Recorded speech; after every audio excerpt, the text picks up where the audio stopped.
rate of poll, first phase would be on rate of poll would be on November, and the second phase would be on 20th November.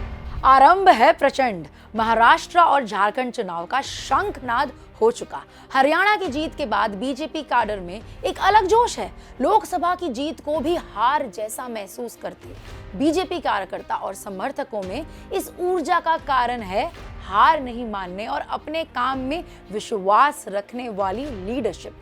Lok Sabha से लेके विधानसभा की यात्रा बड़ी ही interesting है, तो क्यों ना आज वाइब चेक विद दिव्या पर हो जाए चुनाव पे चर्चा। राम राम, मैं आपकी दिव्या और ये है आपका favourite know the nation. Lok Sabha election में झूठे वादों, भ्रमित मिस इन्फॉर्मेशन कैंपेन और खटाखट लालच दिखाकर कांग्रेस 99 सीटें जीतने में कामयाब हुई, तो पूरे इकोसिस्टम ने ऐसे प्रचार किया जैसे उनकी हार नहीं जीत हुई है। पूरी फैजाबाद कॉन्स्टिट्यूंसी को अयोध्या में हार दिखाकर पोस्टर कैंपेन बना दिया गया। ऐसे प्रोजेक्ट किया गया कि बहुमत के बावजूद पीएम मोदी हार गए हैं। लोकसभा इलेक्शन के बाद पहले चुनाव हुए हरियाणा में कांग्रेस का आत्मविश्वास जलेबी की तरह लबालब था। बीजेपी को अपने 10 साल के काम और मोदी की गारंटी पर भरोसा था, पर विपक्ष का पूरा इकोसिस्टम अलग ही राग गा रहा था, रागा का राग। लेकिन जनता ने दिखा दिया कि उन्हें करप्ट सरकार नहीं बल्कि सबको साथ लेकर चलने वाली डबल इंजन सरकार चाहिए। हरियाणा में एक वोट का पावर देखा ना, अब बारी है महाराष्ट्र और झारखंड चुनावों की। कांग्रेस के झूठे आत्मविश्वास का बलून फटा तो अब महाराष्ट्र और झारखंड में भी सहयोगी आंख दिखा रहे हैं। महाराष्ट्र में 2019 में बीजेपी शिवसेना अलायंस को क्लियर मैंडेट था। पूरा महाराष्ट्र सीएम फडणवीस के साथ डबल इंजन डेवलपमेंट दोबारा चाहता था, लेकिन कांग्रेस ने राजनीति करके उद्धव ठाकरे को अपने साथ मिला लिया। ये चेंज बीजेपी से ज्यादा उस जनता के लिए शॉकिंग था जिसने बीजेपी और शिवसेना गठबंधन को वोट दिया था।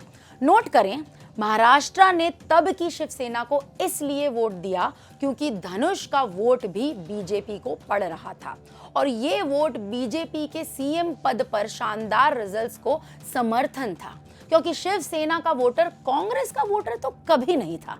अब एक बार फिर से महाराष्ट्र में चुनावी ब्यूगल बज चुका है, लेकिन कांग्रेस और उद्धव ठाकरे की राह आसान नहीं रहने वाली। जातिवाद और तुष्टीकरण की पॉलिटिक्स को जनता पहले ही नकार चुकी है और इनके पास इसके अलावा कुछ और ऑफर करने को है ही नहीं। वहीं दूसरी तरफ बीजेपी के पास दिखाने को अपना काम है और विजन भी है। इसी तरह झारखंड की जनता भी राज्य सरकार की अकर्णता से परेशान है। इतने सालों में सोरेन हो या मधुकोड़ा, सबने बस अपना घर भरा है। वहीं दूसरी तरफ केंद्र सरकार ने झारखंड के लिए और स्पेशली ट्राइबल्स के लिए कई काम किए हैं और झारखंड भी समझ गया है कि अगर विकास चाहिए तो डबल इंजन सरकार होना चाहिए।